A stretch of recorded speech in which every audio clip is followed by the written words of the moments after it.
Hi friends, आज हम class 10th का संस्कृत का ऑफिशियल मॉडल पेपर का ऑब्जेक्टिव क्वेश्चन कराने जा रहा हूँ। देखिए, पहला क्वेश्चन है किस समास का पहला पद अव्यय होता है।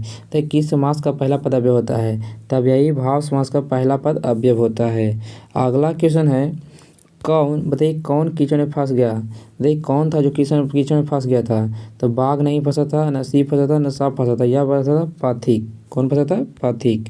अगला क्वेश्चन है आ प्लस ई के मेल से कौन सा नया वन बनता है? मतलब आ प्लस ई के मेल से कौन सा नया वन बनता है? तो ए बनता है ए। कौन बनता है? ए बनता है। अगला क्वेश्चन है खगेश खगेश का संधि विच्छेद क्या होता है? तो खगेश का संधि विच्छेद खग प्लस ईस होता है। खग प्लस ईस, ऑप्शन बी। अगला क्वेश्चन है विज्ञा बी प्लस ज्ञा प्लस लय लप्य की मेल से कौन शब्द बनता है? क्या बनता है? विज्ञाप्य। क्या बनता है? विज्ञाप्य। अगला क्वेश्चन है पटन देवी किस नगर में अवस्थित है? तो पटन देवी है जो पटना में स्थित है। कहाँ स्थित है? पटना में स्थित है। अगला क्वेश्चन है यूनान का राजदूत कौन था? तो यूनान का राजदूत कौन था? तो यह था मेगास्थनीज। कौन था? मेगास्थनीज। अगला क्वेश्चन है रावण पद का संधि विच्छेद क्या होगा? तो रावण पद का संधि विच्छेद क्या होता है? तो राव प्लस अन होता है। राव प्लस अन होता है। अगला क्वेश्चन है त्रा प्लस आ के मेल से कौन सा नया वन बनेगा?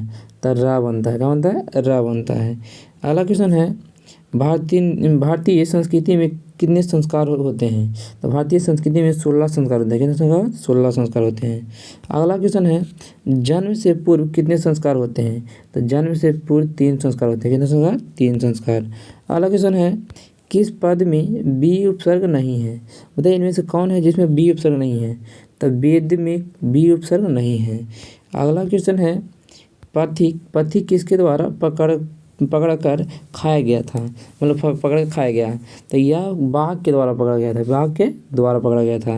अगला क्वेश्चन है बाघ कैसा था? बताइए बाघ कैसा था? तो बाघ था जो देखिए बूढ़ा भी था, दूरचार भी था, वंश विहीन भी था। तो इनमें से सभी हो जाएगा। ऑप्शन डी हो जाएगा। अगला क्वेश्चन है स्वामी दयानंद के बचपन का नाम क्या था? स्वामी दयानंद था जिनके बचपन का नाम क्या था?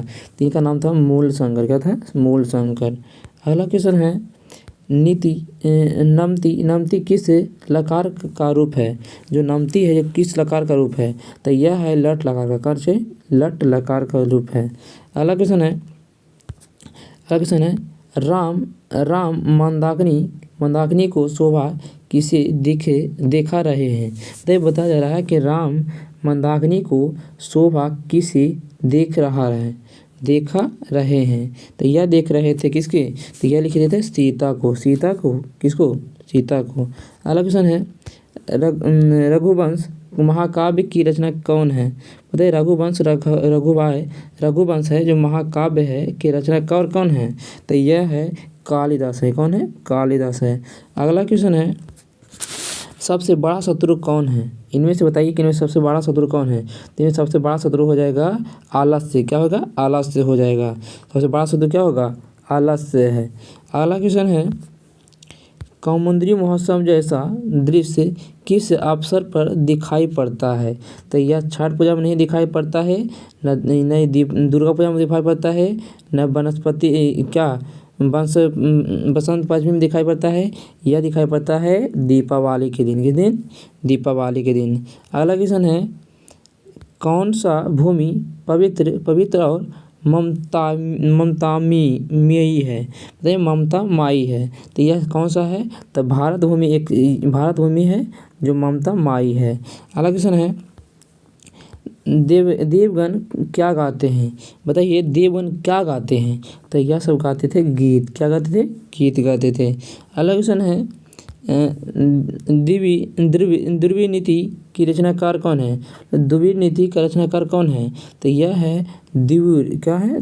दिवुर है। अगला क्वेश्चन है काम क्रोध और लोभ किसके द्वारा है? मतलब किसके द्वारा है?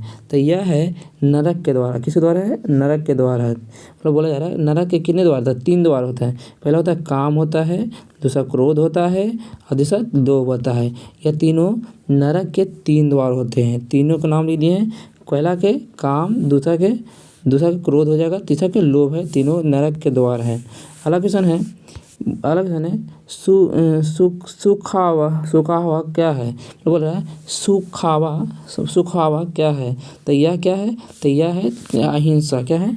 अहिंसा। क्या है? अहिंसा है। अगला क्वेश्चन है शिक्षक दलित बालक को कहाँ ले गए थे? ले गए मतलब शिक्षक थे दलित बालक को कहाँ ले गए थे? तो यह ले गए थे विद्यालय। कहाँ ले गए थे? विद्यालय पढ़ाने के लिए। अगला क्वेश्चन है दलित बालक का नाम क्या था? मतलब दलित बालक था जिसका नाम क्या था? तो यार नाम न प्रवेश राम भी था, नसीब राम था, न राम जन्म था, यह नाम था राम प्रवेश राम।